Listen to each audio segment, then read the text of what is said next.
Gigi, how angry a camp is it after not getting the win and the result and the performance that you'd have wanted up at Leicester? Yeah, angry, but I mean we're already training again. We're back preparing for Saracens already. So it is tough. It's quite upsetting, because I mean we let ourselves down. We know it's our mistakes.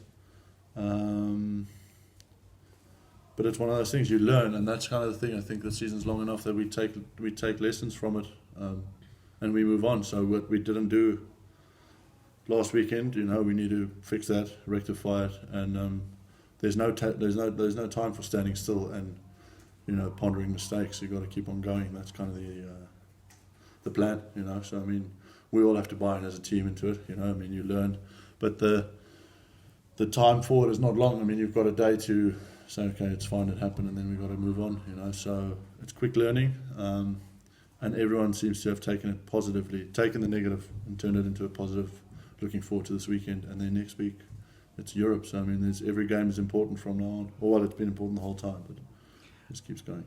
And the challenges don't come much bigger than Saracens, the defending champions, do they? So I suppose there's all the motivation you need. Yeah, well, that's the thing. We need to prove ourselves. I mean, what would be better than beating the champions? I know it's a home game, but we really want to go out there and actually prove people that we are a team to be reckoned with at King's home, but also away from home. I think that's why we're quite upset about last week. We really wanted to prove that because we haven't won it at Welford Road for a long time. So it's one of those things. But yeah, Saracens coming up this weekend. Really nice, really excited. We had a good training today. Everyone seems ready to go.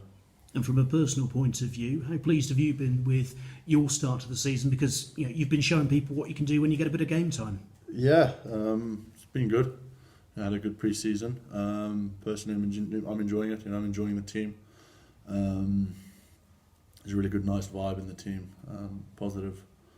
So yeah, personally, I enjoy it. But I mean, it is all a team game as much as it is an individual thing. So I mean, you really got to enjoy it and take your starts and enjoy it, and that's the thing. If you get given the opportunity, not just myself, anyone, you really got to try and take it. So yeah, that's what I'm trying to do, and I'm enjoying it.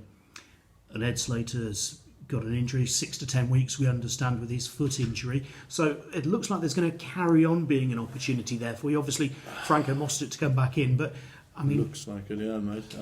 I always like these questions because people, it's up to selection anyway, so it doesn't really matter. You just take it day by day. And I said it last season, and I'm going to say it this. I mean, in your position, we have 4 or 5 guys, but it's not about, it's upsetting if you're not selected, but I mean, we all got to learn from each other.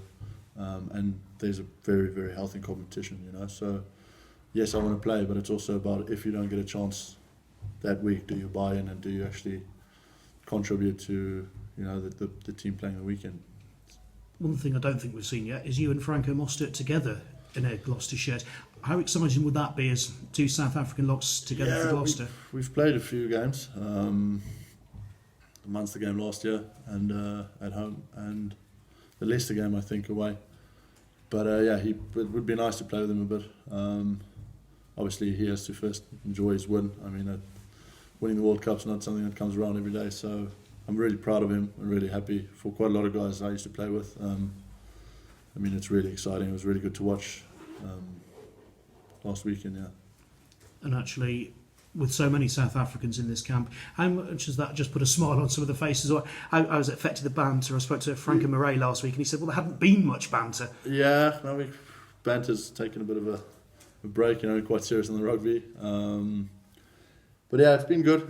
It's nice. It's a bit of bragging rights, I guess. But for us, we watched the game, finals finished, and as soon as they lifted the trophy, we were outside doing a walkthrough for the game. So it's one of those for our game. So it's one of those things you don't really have a lot of time. Like I said, we lost last weekend, but you can't take your time on it. You just got to keep on going and stuff. Same with the World Cup. They won, and 45 minutes later we were on the bus ready to go play a game. So there's not a lot of time for jokes, really, to be honest. So we enjoyed it a lot. We watched the game in our room, me and Franco, and we were jumping up and down. The people behind us in the room next to us was actually hitting the walls, telling us to shut up, which was all right. We enjoyed that. Didn't listen to them.